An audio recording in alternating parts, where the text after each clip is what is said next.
birds. Get, set, go. Make a bird feeder and a bird bath in your garden or on your balcony. Lot of feathered friends will visit you. Birds, like other living things, need food. Some birds eat flesh while some eat grains, seeds, and fruits. Birds use their beaks and claws to catch, hold, and eat their food. The shape of a bird's beak and its claws are suited to the type of food it eats. Different kinds of beaks: strong, sharp, and hooked beak. Eagles, vultures, hawks, kites, and owls are birds of prey. They eat some animals like chicks, mice, frogs, and snakes. They have strong, sharp, and hooked beaks to tear flesh. Short, hard, and pointed beak. Sparrows, pigeons, peacocks, and finches have short, hard, and pointed beaks. This type of beak help these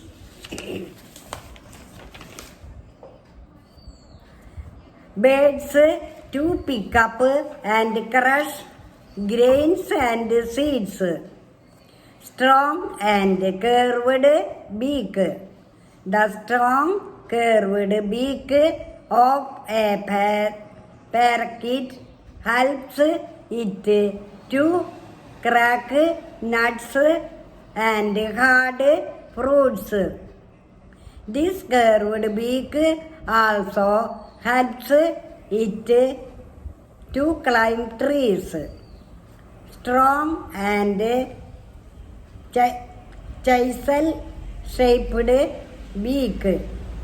A woodpecker has a strong and chisel-shaped beak. This helps it to tap the bark of trees and take out insects. Broad and short beak. The broad and short beak of a swallow is sticky on the inside. The bird moves round and round in the air with its beak open. Tiny flying insects get stuck inside. Long and slender beak. A hooppies is able to pull out insects from holes in the ground. For this, it has a long and slender beak. Broad and flat beak. The broad and flat beak of a duck has tiny holes on the sides. The duck takes in muddy water with insects, worms, and water plants. The mud and water flow out through the tiny holes, leaving the plants and insects inside the beak. Feet and claws. Birds use their claws to catch and eat food, to protect themselves from their enemies, to sit on trees, and to move about. Flesh-eating birds. Some flesh-eating birds like hawks and eagles have strong, sharp and curved claws called talons. This helps them to catch live prey like toads, rats, and small birds.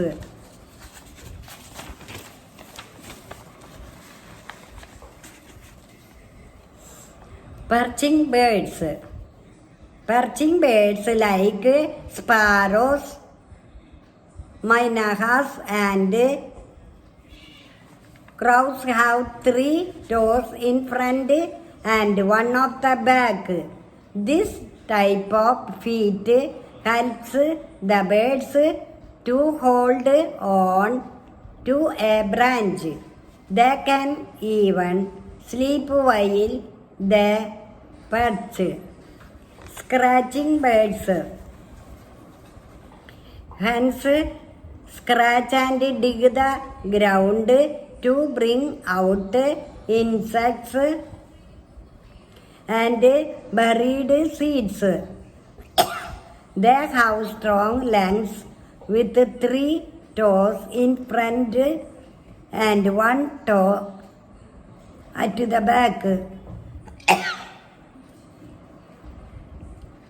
These toes have sharp and hard claws to help them dig.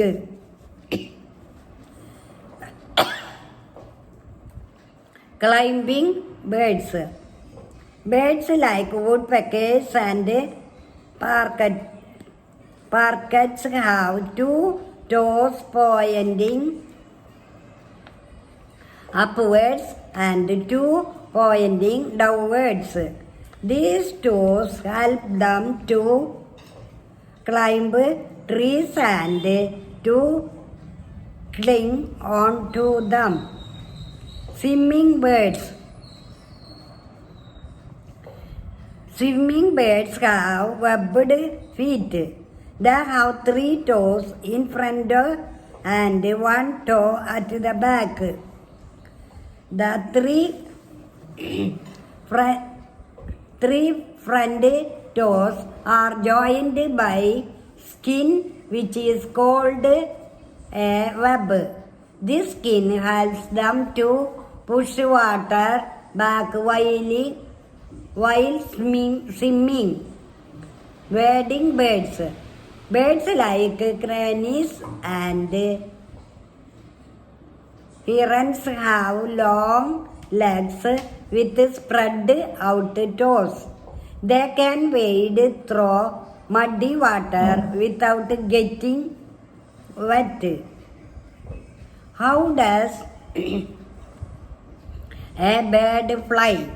A bird has a very light body made up of hollow bones and thin plates. The body has a strong framework of bones. Most of the bones have a special shape. Also, the body is shaped like a boat. This shape helps it to cut through air. Just as we have arms, a bird has wings. These wings have feathers which help it to fly. The wings are attached to the bird's body with strong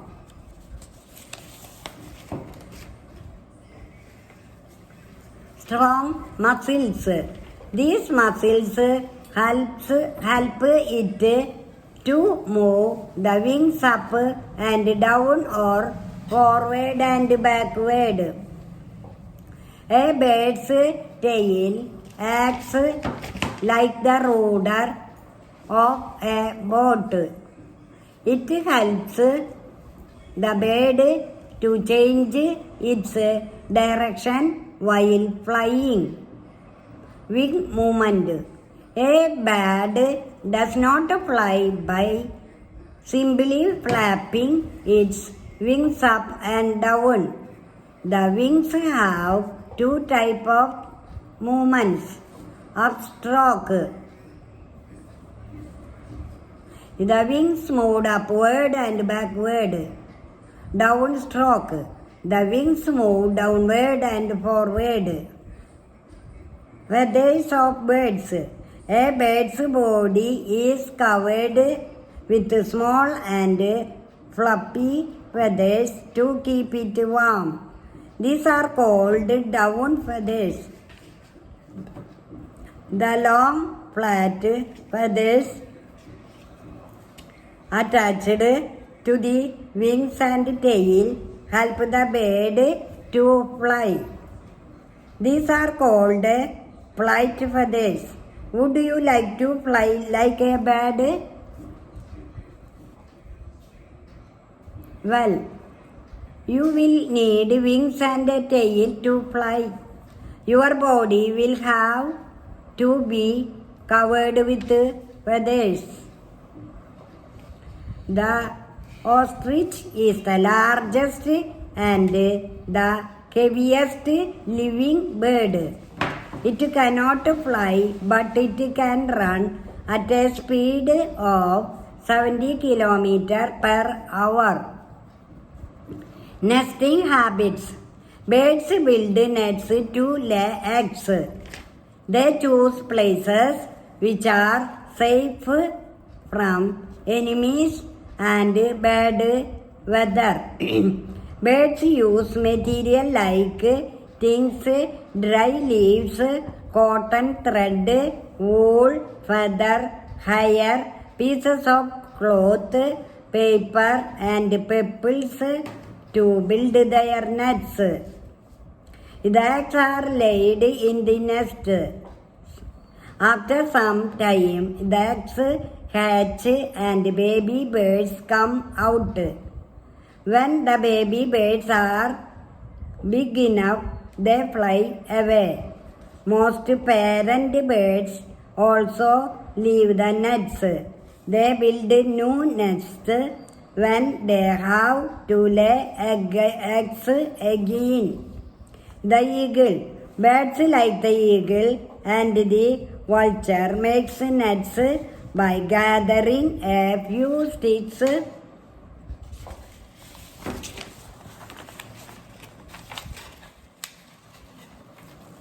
and simply put them together in the shape of a shallow cup. The woodpecker. The woodpecker pecks a tree trunk with its beak to make a hole. To make its nest cozy, it lines the hole with chips of wood. The tailor bird. The tailor bird uses its beak like a needle to sew leaves with materials like thread and wool. This is why it is called the tailor bird. The nest is made cozy with cotton, wool, hair or dry grass. The weather bird. The weaver bird. The weaver bird makes a beautiful and strong nest with things and grass. It weaves the grass in and out rapidly. The nest hangs from the branch of a tree. The bird enters its home through a tunnel-like opening at the bottom of the nest.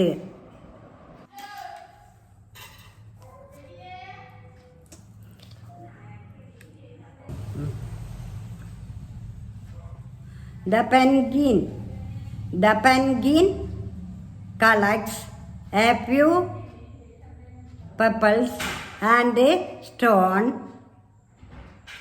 to make a nest on the ground, caring for the young.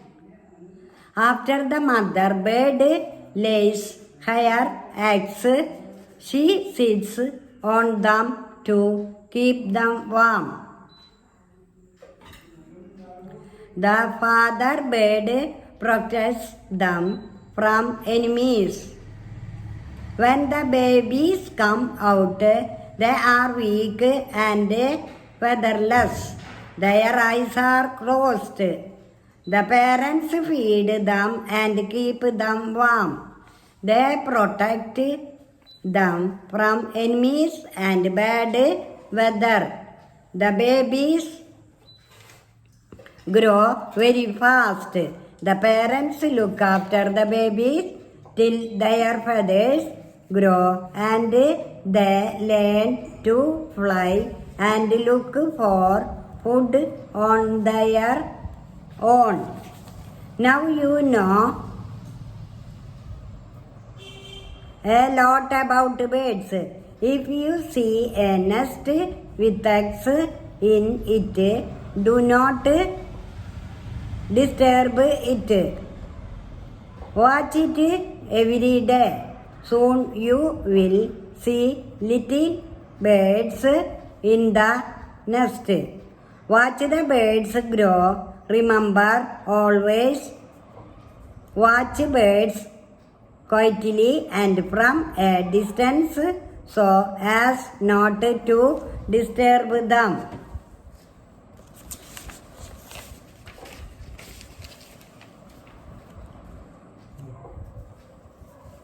Our body a living machine. A car, a grinder, and a computer are all machines. Do you know that the human body too is a machine? It is a living machine. It can see, hear, smell, taste, and feel. It can also move, grow, breathe, and reproduce. No machine can do all this. The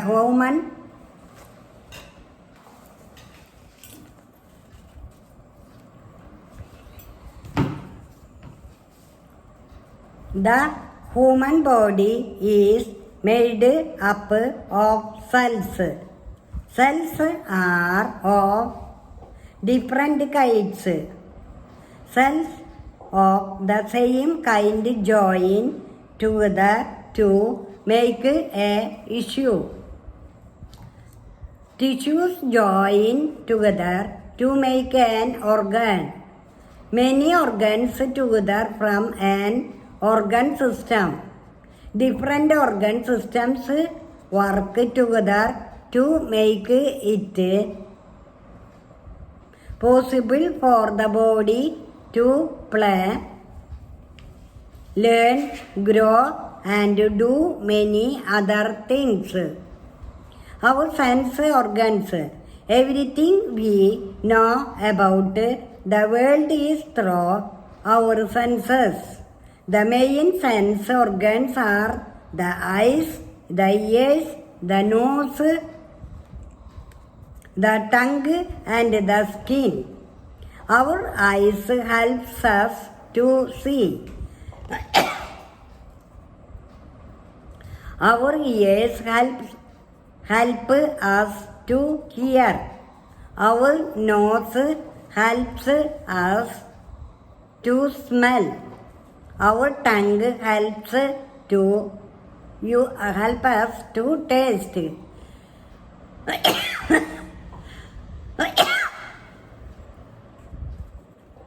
Our skin helps us to feel heat, pain, pressure, and touch.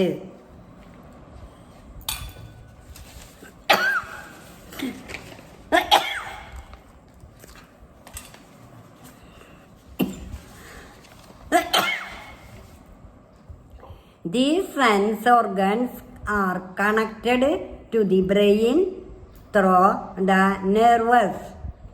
The sense organs send messages to the brain. The brain makes us understand pictures, sounds, smells, tastes, and feelings. Organ styles.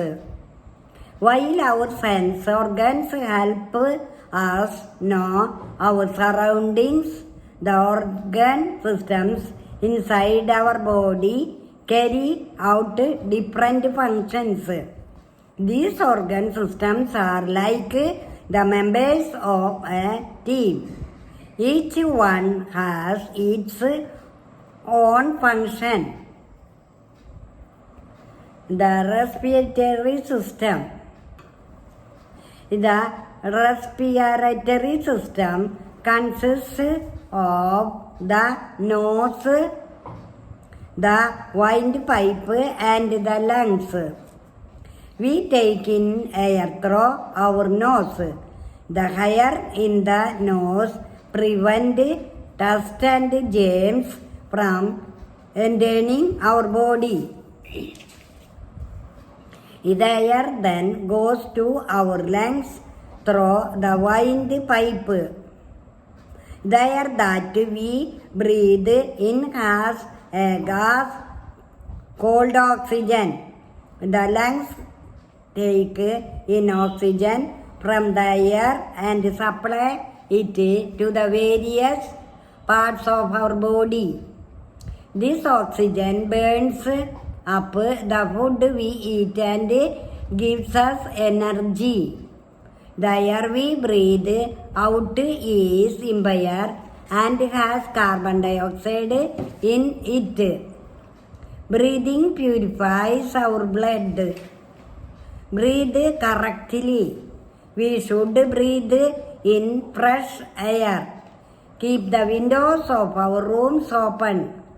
Breathe through our nose, not our mouth.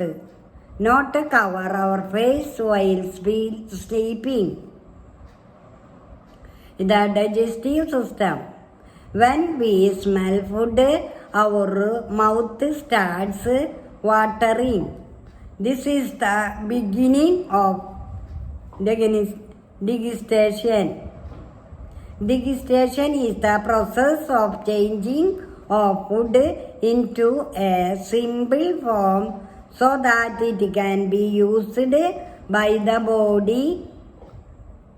The food that we chew mixes with salvia and becomes soft. The food then goes to the stomach.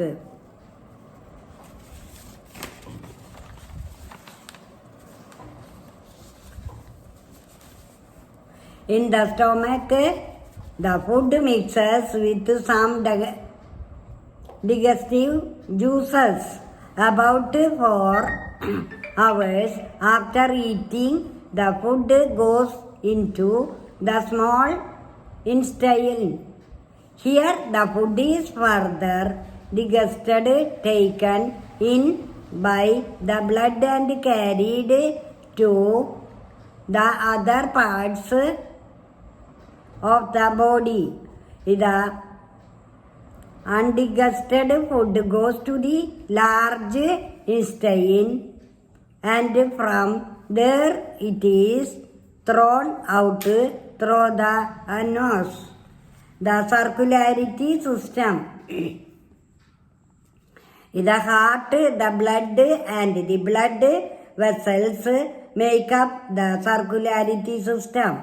The heart pumps the blood to different parts of the body through small and big blood vessels. The blood takes digested food and oxygen to all parts of the body. Also, it collects waste from all parts of our body. The nervous system. This system consists of the brain, the spinal cord, and the nervous.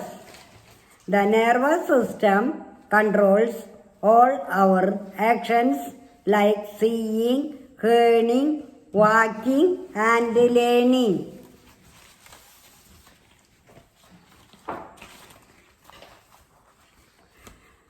The skeletal system. Our body is made up of 206 bones. These bones are joined together to make up the skeletal system. The bones give shape and support to the body. We can stand, walk, and move because of our bones. Also, our bones protect all the soft organs of our body like the heart, the lungs, and the brain. The muscular system. Our muscular system, muscles along with the bones help the body and its parts to move. Words to know: grinder. The excretory system. The waste in the body has to be removed regularly for the body to work smoothly. This is done by the organs of the excretory system. The kidneys keep our blood clean and helps in removing urine. The skin removes sweat. The lungs throw out carbon dioxide. The reproductive system. The organs of this system helps to produce babies. Because of this system, life on earth goes on. Words to know: grinder. Here, a machine for grinding spices, etc. Pumps. Here, sense.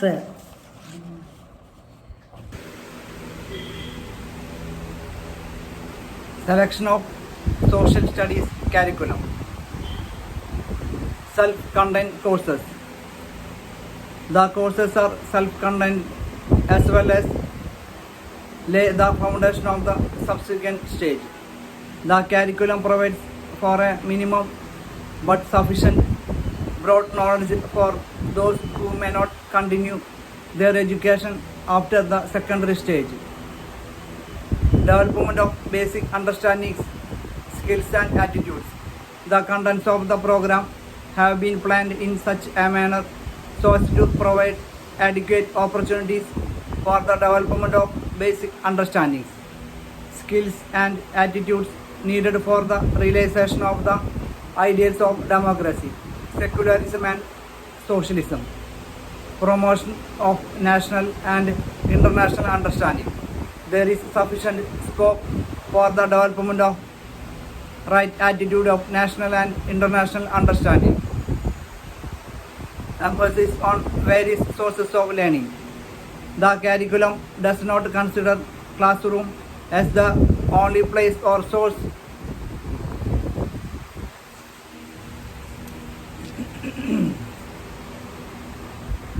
from which students learn. It rightly states that the environment and society are also sources from which children acquire understandings, skills and attitudes. It provides scope for the arranging of educational programs in such a way that all these factors are fully utilized. The curriculum focuses attention on the practical aspects. Conclusion. The curriculum integrated as it is, which is may and varied objectives and comprehensive programs concerning the whole area of experience, the family, the community, the nation and the world, is aptly suited to bridge the wide gulf between the schools and outside world. It provides for sufficient scope for the students to able to understand how society has come to its present form. They will also be able to interrupt intelligently and rationally the matrix of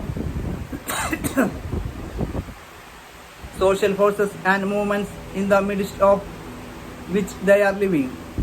Adequate emphasis has been laid on making the knowledge as relevant to life as possible by weaving the content around day-to-day problems. Attempts have been made to make knowledge functional and relevant, to broaden the look developments in other parts of the world, to have been put in proper perspective, evaluation and problems for discussion. Explain the significance of curriculum, state the value of social studies as core curriculum. Traditional curriculum was in terms of certain subjects, elucidate the concept of social studies curriculum in this context. Point out the need for the inclusion of social studies at a different stage of education.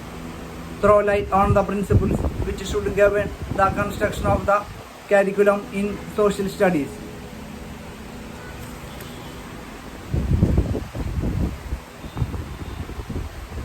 Social studies in national curriculum with a view to implement the directions contained in the NPE 1986. The NCERT organized a number of meetings and group discussions and prepared a model national curriculum in 1988. Thereafter, it issued guidelines and syllabus in 1989. Extracts from these on social sciences are given here.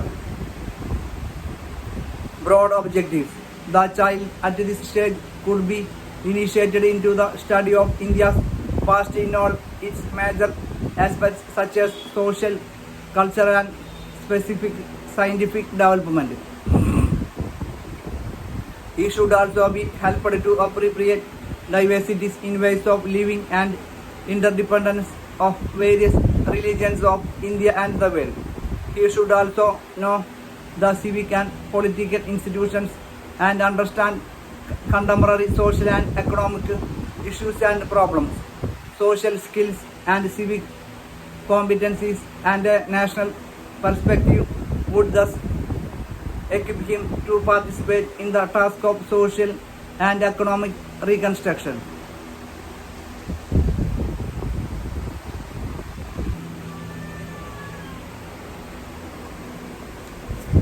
The study of social sciences at the upper primary stage may compromise the study of history, geography, civics and contemporary issues and problems.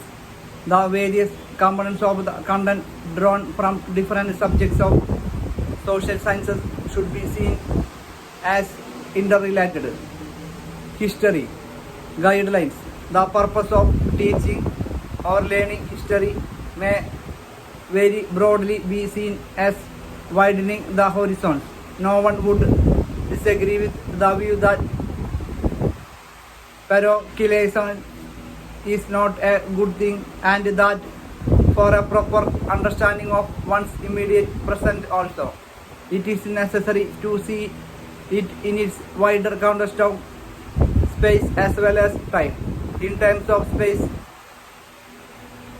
it means that one should see one's immediate spatial environment in the context of the wider world. In terms of time, it means to see the present age among other ages. The present cannot be understood independently and in isolation of what has gone before.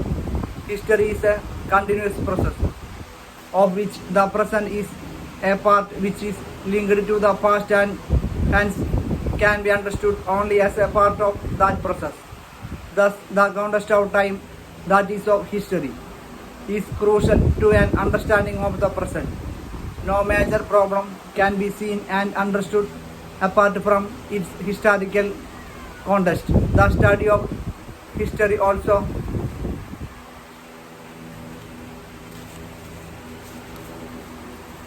shows that the world of men is not stationary but is subject to constant and continuous movement, change and development.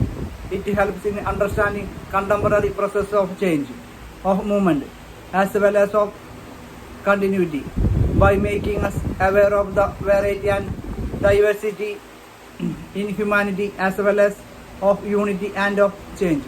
It makes for a less narrow-minded personality and promotes independence of judgment and an attitude of appreciation of contemporary process of change. History was for long misused to legitimize and sanctify the status quo, including the most illegitimate authority and the most oppressive social systems. Imperialists have used it to promote ideas of national chauvinism and racial superiority and to justify their was of conquest in terms of fulfilling their national destiny. Pernicious uses in the way have often been made in India to promote obscurantism.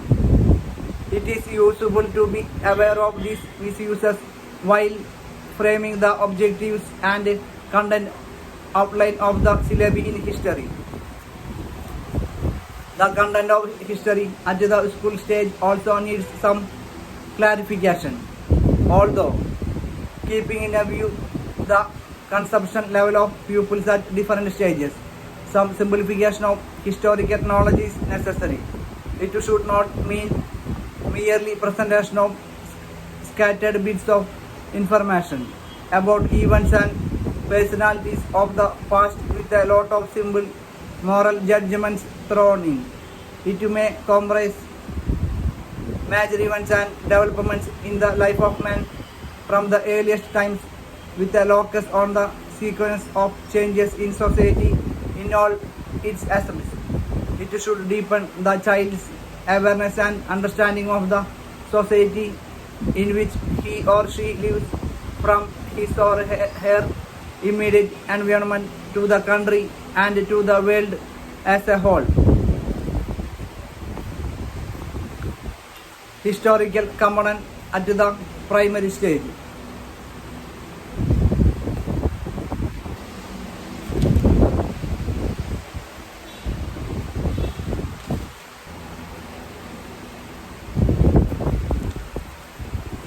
Historical component at the primary stage. At the primary stage, some elements of historical knowledge form a part of a composite area of instruction called environmental studies, social studies.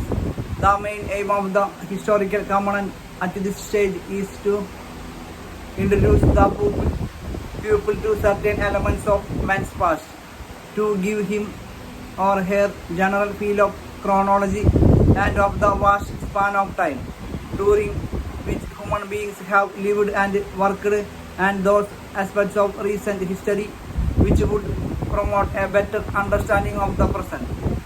It may comprise an introduction to the remains of the past in the form of monuments and cultural objects and elements in the child's immediate environment and elsewhere. Events and inventions of the past which had a deep impact on the life of man and of personalities, Indian and non-Indian, from various periods, who made significant contributions to the culture and civilization of India and of the world. The treatment of these content areas may be in the form of stories, imaginative but without any myth-making or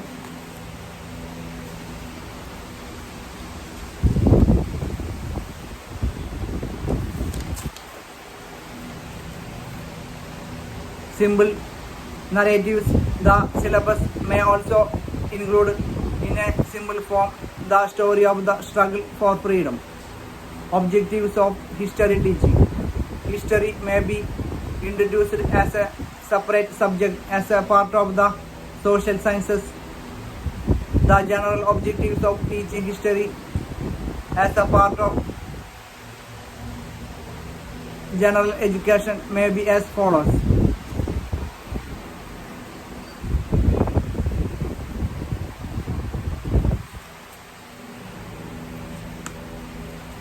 To develop an understanding of the evolution of human societies and civilizations in general and of Indian society and civilization in particular.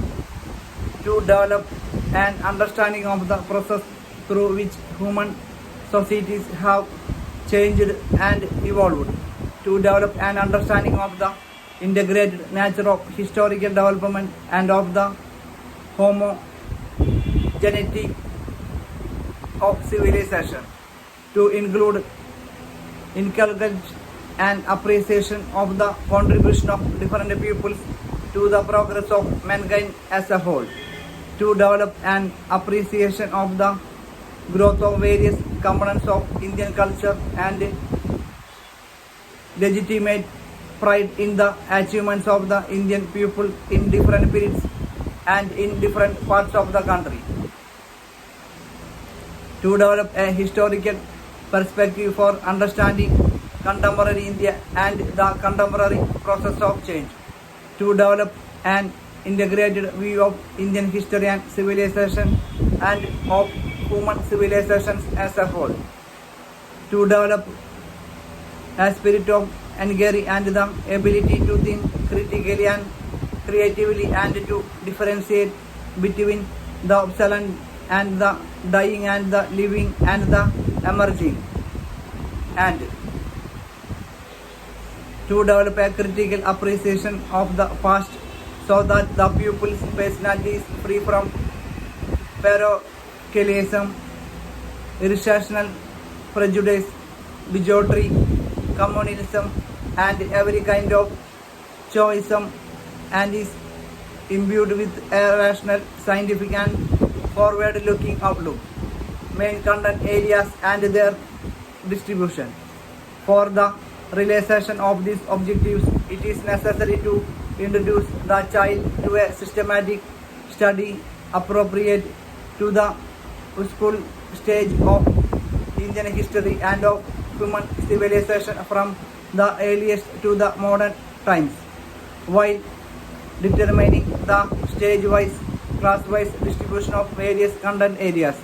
It may be necessary to keep in view the necessity of promoting a systematic understanding of the subject and avoiding unnecessary repetitions. The concentric method generally suffers from both these defects. It may also be kept in view that for many students, the upper primary stage is terminal stage of formal schooling. Also, a proper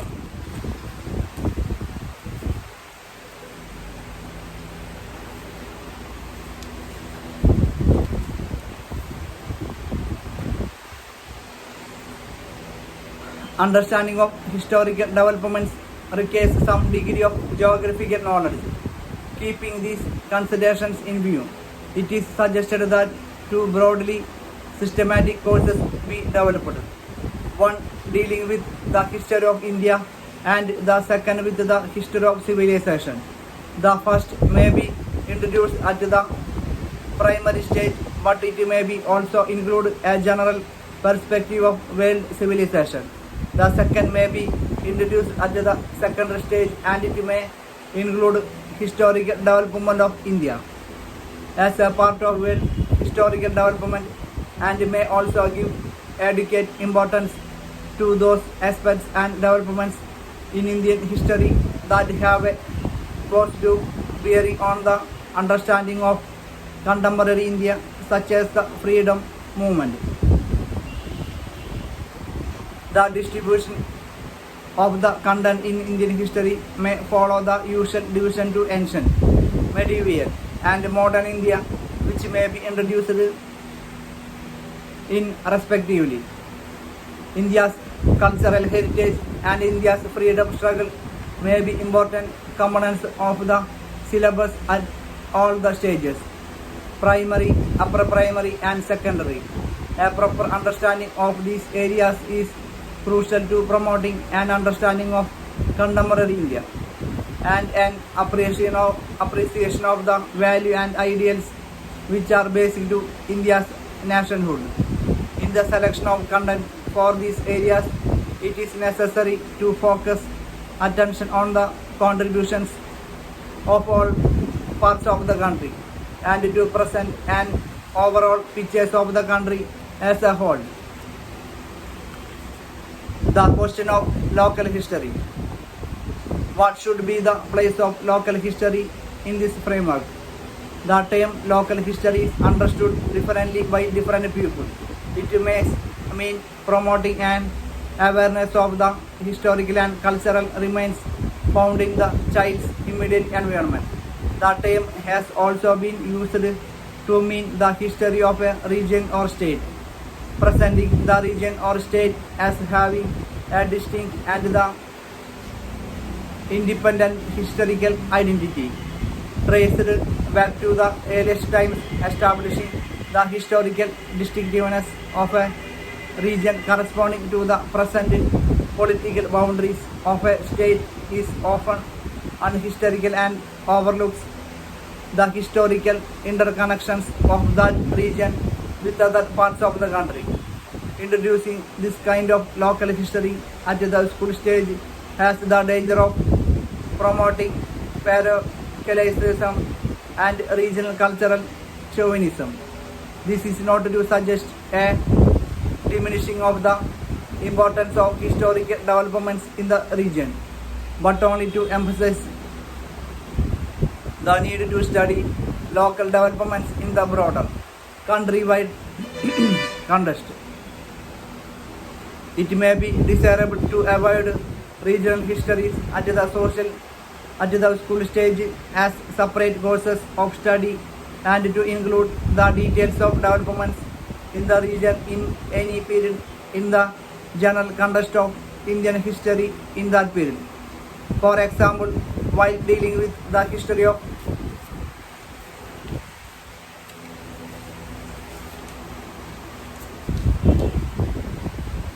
India in any particular period or aspect, more details about developments in one's region or state could be given. Alternatively, for each period of Indian history, a separate section on developments in one's region or state could be added. A very important use of local history can be made in the form of independent, individual and group project work involving the study of past events and developments in the locality, local monuments and other remains of the past, etc. This would help promote the ability to do independent work and develop a sense of the past and interest in the work of preservation of the cultural remains of the past. History syllabus at the upper primary stage. The history component of the course in social sciences at this stage, as suggested earlier, may consist of a general introduction to Indian history from prehistoric times to the emergence of India as an independent nation, along with a broad perspective of world history. The emphasis in this course may be on social and economic conditions and various aspects of culture, including science and technology, in different parts of the country, in different periods of history, besides giving a broad idea of political developments. While obviously it is neither necessary nor possible to give a continuous chronological account of every development in every part of the country, it is essential that historical development of all parts of the country is covered. The main focus may be on providing a broad all-India view, including the main regional trends. While this is important in dealing with political developments which provide a broad framework of chronology, it is even more important in the teaching, learning or cultural development. Promotion of knowledge and understanding of India's cultural heritage is a major objective of teaching learning. The emphasis in dealing with this area should be on the study of the growth of various components of culture in different parts of the country, along with their mutual interactions in different periods of the country. Some of the existing shortcomings to be avoided are that it is monolithic, that it had any one religion of the country as its main center, and that is emerged in isolation and in a fully developed form in any particular period of history, while the neglect of regional trends needs to be avoided. It is also necessary to avoid giving an exclusive and chauvinistic emphasis to regional trends and trending them in isolation. The specific objectives of this course may be to develop an understanding and appreciation of the dynamics of the ethnic diversity of India.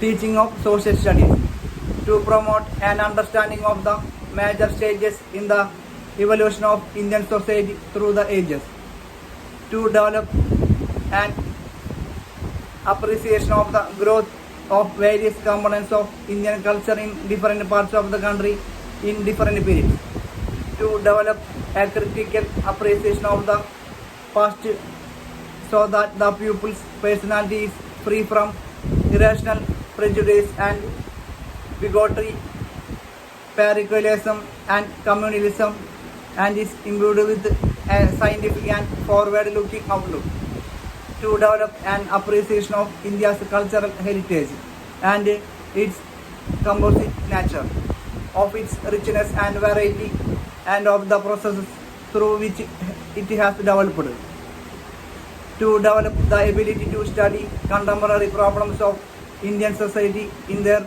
historical perspective, to develop an understanding of the process of change so that an appreciation of the aspiration for change to establish a just local order is included, to promote the study of the historical development of India in relation to and in the perspective of the history of mankind as a whole, to deepen knowledge about and understanding of India's freedom struggle and of the values and ideals that it represented, and to develop an awareness of the necessity of and participation in the work of preservation of historical remains.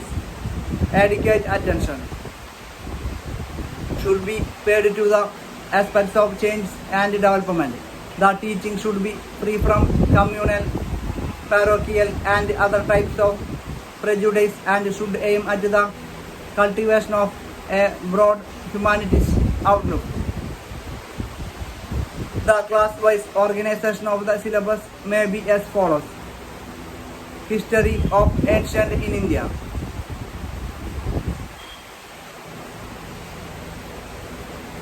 The major component of the syllabus for classes comprises the study of the struggle for freedom, the secular character of the struggle, participation by the people from all communities and all parts of the country, and different phases and phases of the struggle should be stressed in the teaching or learning process. The study of the freedom movement should provide the historical perspective for the understanding of contemporary India and of the basic framework of the goals and policies of independent India's national development. some part of the school time allotted to the teaching of history should be devoted to practical activities and project work to be done outside the classroom, in the library and outside the school. This may consist of studying local monuments and participation in the work of their preservation.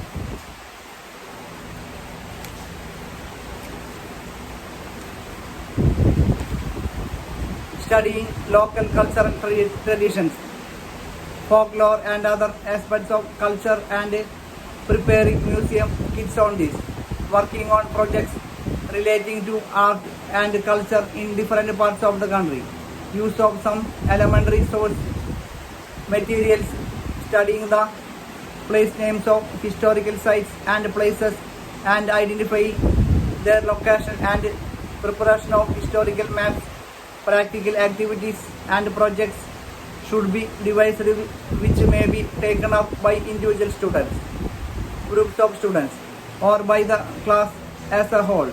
Adequate attention should be paid to practical activities and project work so that the pupil is helped to progress from being a passive recipient to an active participant in the teaching or learning process. This also essential to promote the growth of the pupil's ability to learn on his or her own. Syllabus. Introduction. Ancient India. How and why we study the past. How and why we know about the past.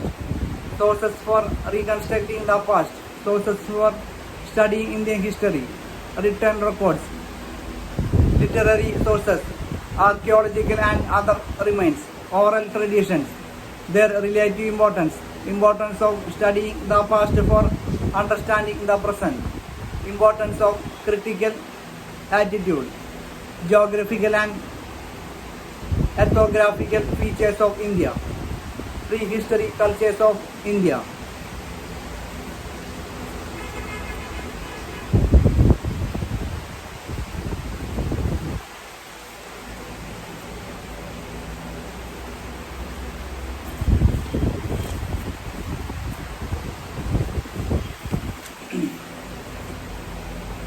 The Harappan culture, new culture patterns in India, 1500 BC to 600 BC. Chalcolithic cultures in India, Iron Age cultures, megalithics and painted grey ware. The advent of the Indo-Aryan speaking people, their settlement in Sapta Sindhu are beginnings of contacts with the other areas and cultures, their economy, social and political organization, religion and literature in the early Vedic age. The movement of the Indo-Aryan speaking people to other parts of the India, Madhya Desha, Eastern India and Western India.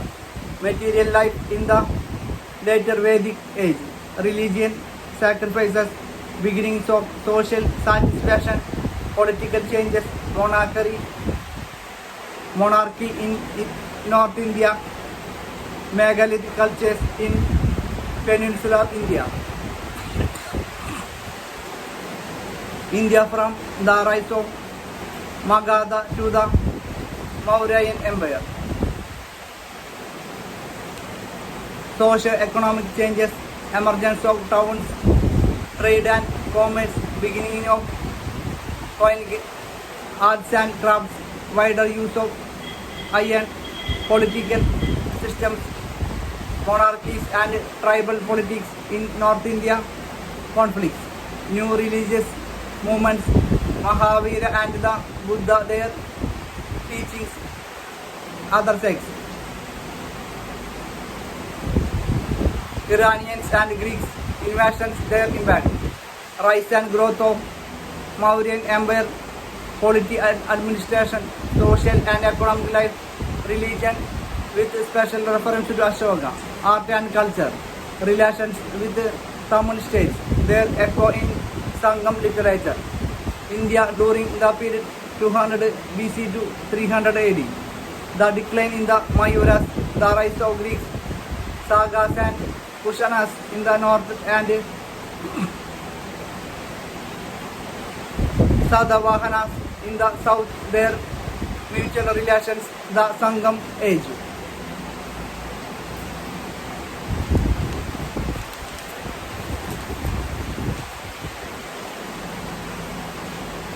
Economic activities, growth of commercial contacts with the Western world, Southeast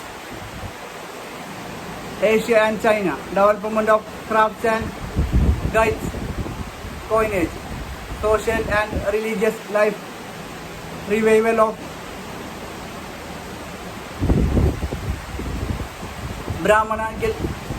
Brahmanical religion and the birth of Mahayana, spread of Buddhism in and outside India, art and literature, various schools, Prakrit and Sanskrit languages and literature, India from 300 AD to 800 AD. A brief outline of the political history of the Guptas, Vagadas, Pallavas, Chalukyas and Vardhamanas. Economic conditions of the people, land grants and extension of agriculture, trade conditions of towns and cities, the caste system, position of women, the traditional description of the condition of the people, writings of foreign and other travelers, religion, decline of Buddhism, revival of Brahmanical religion, art, literature and languages, science and technology, medicine, astronomy and metallurgy, contacts with the outside world, trade and cultural contacts with Christianity, rise of Islam, early contacts through Arab trades, Arab conquest of Sindh, migrations to Southeast Asia, medieval India, India and world. Middle Ages, meaning of the term medieval period in Indian history sources, developments in West Asia in medieval times, urban Europe in medieval times, feudalism, Turks, Mongols, trade routes, influence of developments in other parts of the world on India. India from 800 AD to 1200 AD. General characteristics of this period: political fragmentation, process of formation of new dynasties, the Pradhiharas, Palas, Rashtrakutas, Cholas, Pandavas, Hoysals, and the Yadavas, Turkish invasions, changes in the caste system, proliferation of new castes and subcastes, religion, the emergence of the pupil as an important institution, formation of new religious and sects and the monastic orders, the importance of the village in a socio-economic life, guilds of traders and artisans.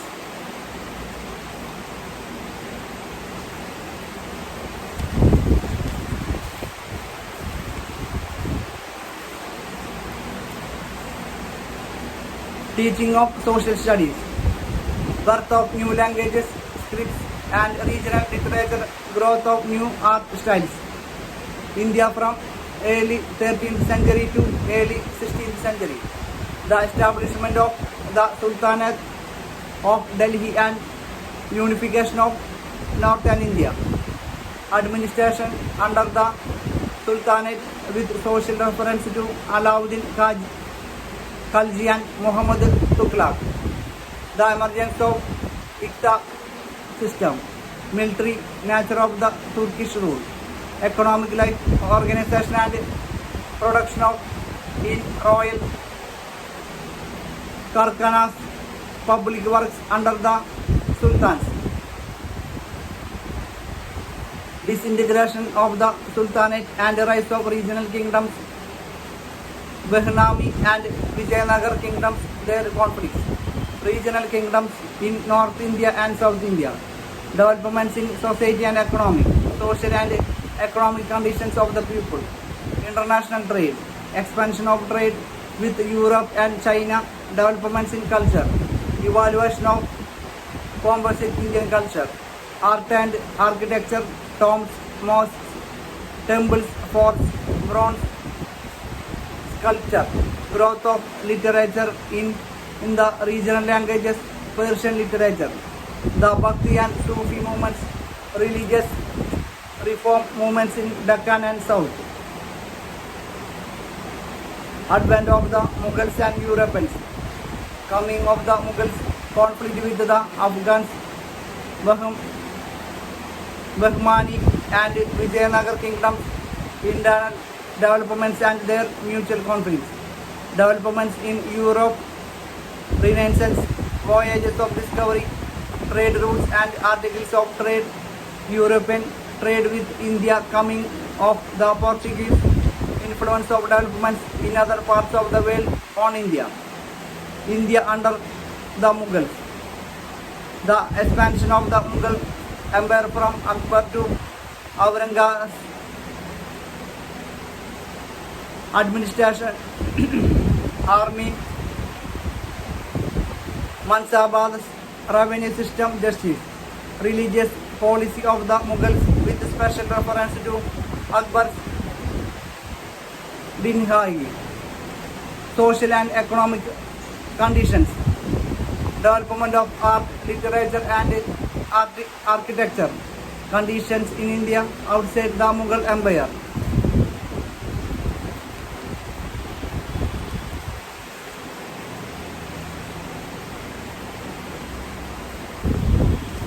Social studies in national curriculum, disintegration of the Mughal Empire, decline of the Mughal Empire, weakening of the central authority and administration, rise of independent and semi-independent states, Bengal, Awadh, Hyderabad, Marathas, Sikhs, etc. Foreign invasions, Nadir Shah, Ahmad Shah, modern India, India and modern world, beginnings of modern age in Europe, colonization and the plunder of policies, plunder of colonies, rise of capitalism, the industrial revolution, rise of imperialization, other major world developments in the 18th, 19th and 20th centuries and their impact on India. The coming of Europeans to India, early activities, mutual conflicts, social resistance to European powers. The rise, growth and impact of British rule in India. The rise of British power in Bengal, expansion of British power in the south, in the north, in central and western India. The evolution of British administration, general administration, the revenue and judicial systems, the impact of British role in India, impact on village economy, decline of indigenous trade and industry, beginnings of new education, transport and communications, revolts against British rule, early revolts against British rule in different parts of the country, revolt of 1857, its causes, extent, nature and results, British policies and administration in India after 1858, British political, economic and social policies after 1858, British government and princely states policy towards neighboring countries, constitutional developments between 1909 and 1917.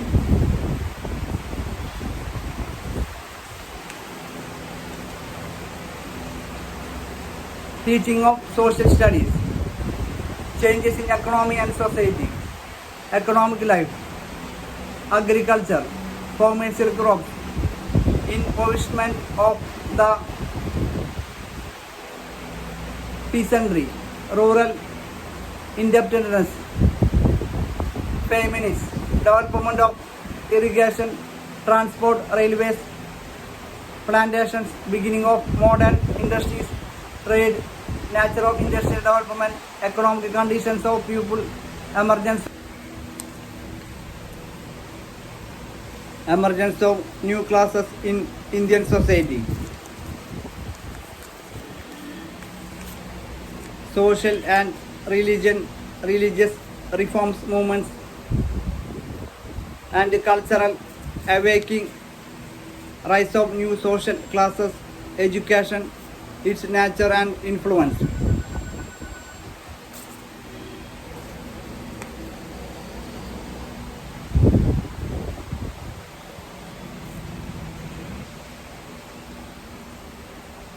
Social and religious reform movements, Raja Ram Mohan Rai, Brahmo Samaj, Ishwara Chandra Vidyasagar, Pratana Samaj, Ramakrishna Mission, reform movements among Muslim, Virsalingam, Jyotiba Phule and Sri Narayana Guru Singh Sabha movement, cultural awakening, literature in modern Indian languages, art, science, press, influence of economic and social changes, and of reform movements on the national consciousness of the people, role of literature, art, and press in promoting nationalism.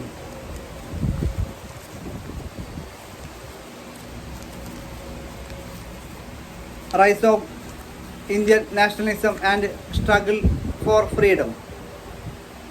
Emergence of Indian nationalism, factors and forces, political associations, formation of Indian National Congress, main demands and methods of struggle in the early phase 1885 to 1905. Nationalist movement from 1905 to 1918. Rise of extremism, partition of Bengal, boycott and Swadeshi Swaraj as the objective British policy, divide and rule revolutionary movement in India and abroad, gather home rule movement, Lucknow Pact. Beginning of mass anti-imperialist movements, emergence of Gandhiji and his role, consequence of the First World War for India, repressive measures, Jallianwala Bagh massacre, Khilafat question, Khilafat and non-cooperation movement, new methods of a struggle, role of peasants and workers, suspension of movement, constructive program and Swaraj's revolutionary movement. Revival of revolutionary activities in early 1920s, Bhagat Singh and his comrades, Surya Sen and revolutionary activities in Bengal, assessment of the role of revolutionaries, civil disobedience of movement, Simon Commission and the revival of the mass movement, adoption of Purna Swaraj resolution, Dandi March, civil disobedience of movement, repression, round table conference, reception of civil disobedience movement, main features and trends in the movement, communism and the freedom movement, movements of depressed classes, socialist ideas and movements, workers and peasants movement, Indian freedom movement and the world freedom movement in the princely states.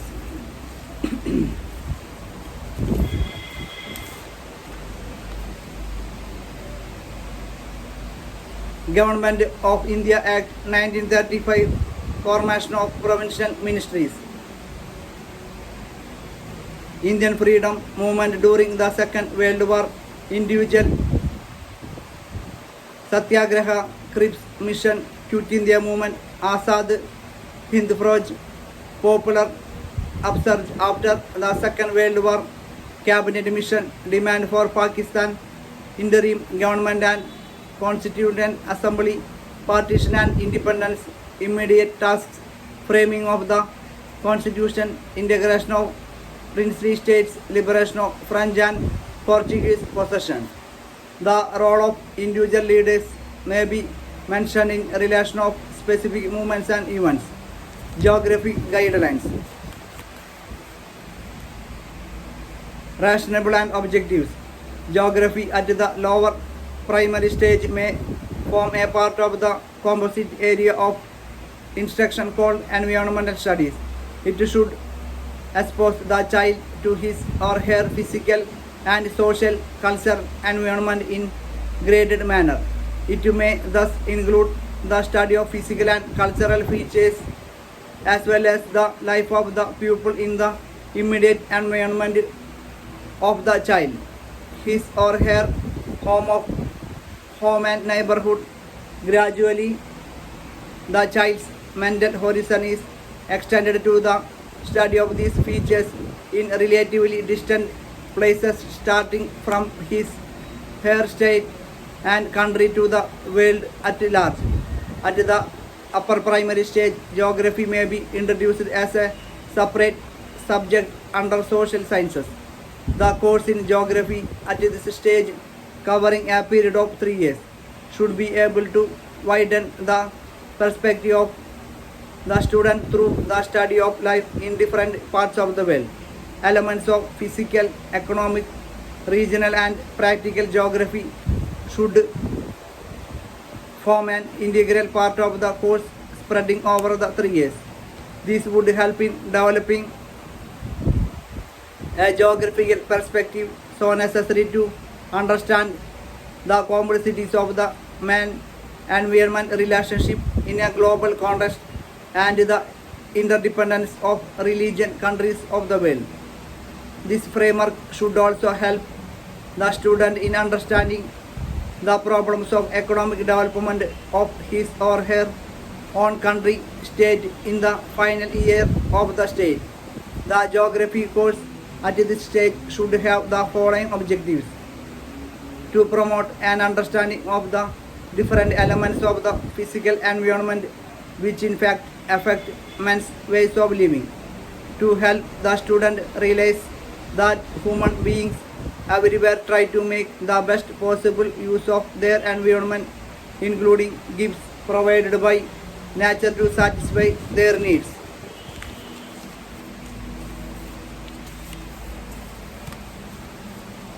To help the student appreciate the role of man armed with science and technology in developing the natural resources or for raising the standard of living of the people, to help the student realize that man's interaction with the environment has resulted in environmental degradation, depletion of resources and population of the environment, threatening the very survival of mankind. Hence, there is an urgent need to use the resources of the environment wisely. To help the student understand the variety of ways of living in different parts of the world and interdependence of religions or countries, leading ultimately to the promotion of international understanding. To develop an appreciation of the value of cooperative effort at the local and national and world levels of development activities. To help the pupil learn from the experiences of other pupils or nations and understand their relevance to India in developing its own resources. To acquaint the student with the political map of the world, location of different countries, distribution of major resources and major economic products entering into international trade. To develop an ability to use the tools of geography such as maps, globes, charts, photographics, and to acquaint the student with the elementary methods of study used by geographers such as field study, project work, selection and organization of content areas. The course in geography at this stage should be developed after careful selection of material, keeping in view the following considerations: that geography is being taught as a separate subject for the first time, that the children must be able to link up their basic knowledge of geography acquired through their lessons in environmental studies, social studies at the lower primary stage, that the child would acquire a basic knowledge and understanding of the geography of the world, which would help him or her to understand the world better. Thus, the major components of the geography syllabus at this stage should include the following: elementary principles of physical geography, geography of the continents and selected countries, geography of India and geography of the state, practical geography. The principles of physical geography should include the study of the earth and solar system, the lithosphere, atmosphere, hydrosphere and biosphere. Instead of taking all the topics together in one class, they may be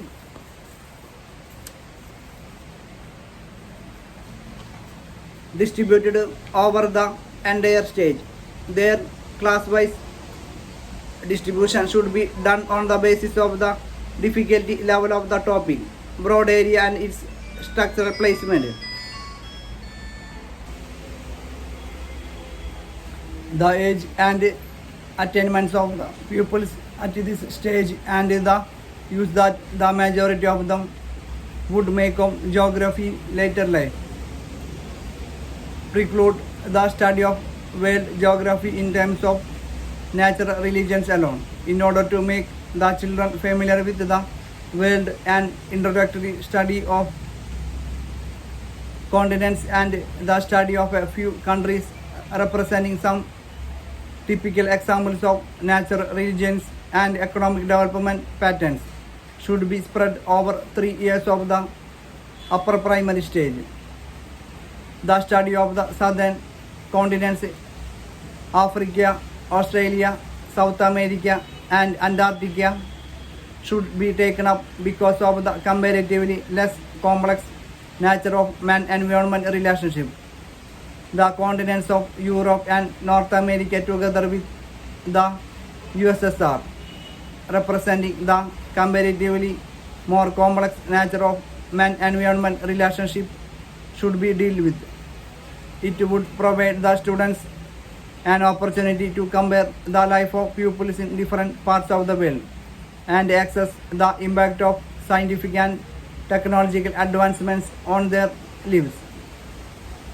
The geography of its neighboring countries should be taken up. In every continent, only a few countries typical of different natural regions should be selected for detailed study. In the shrinking world of today, it is with these political entities that we interact culturally, socially, politically and economically. Considering the short span of time available for teaching geography, it is not possible to study all the countries in detail. Hence, the selection of countries as case studies is a must. However, this selection should be done carefully so that they represent typical conditions of different natural regions. For example, while selecting countries from Africa, there could be the best representation of the hot wet forests of the equatorial type of climate. The study of the geography of the continents countries should center around the following: location, size, shape and political divisions, physical features, drainage, climate and vegetation, natural resources of the country and their utilization, soil, forest and wildlife, minerals, power and human resources, agriculture, industries, trade, transport and communication, economic development.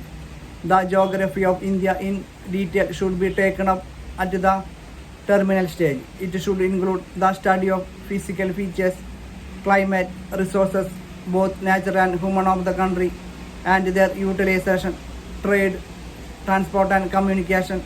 Having studied the geography of the world for 2.5 years and having grown in maturity level, the children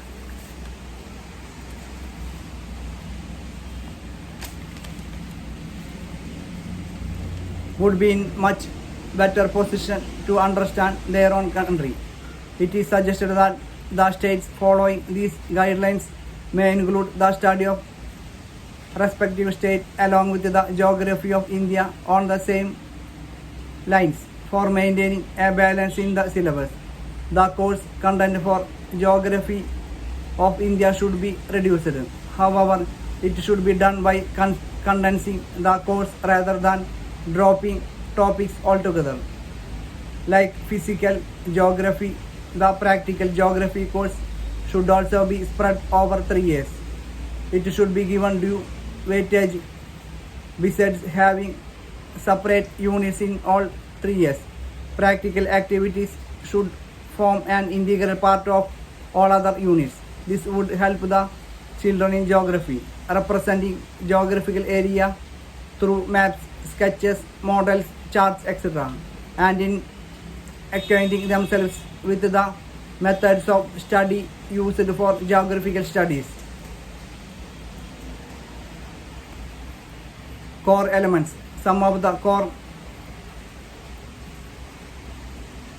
curricular areas are as mentioned in POA, Program of Action, such as protection of environment, inculcating scientific temper and small family norm have been integrated into the course content of geography at appropriate places. Teaching and learning strategies. An interdisciplinary approach should be followed in the teaching of geography. Emphasis should be laid on concept of formations and their development. Facts and figures should be used as supplementary and complementary to the basic concepts.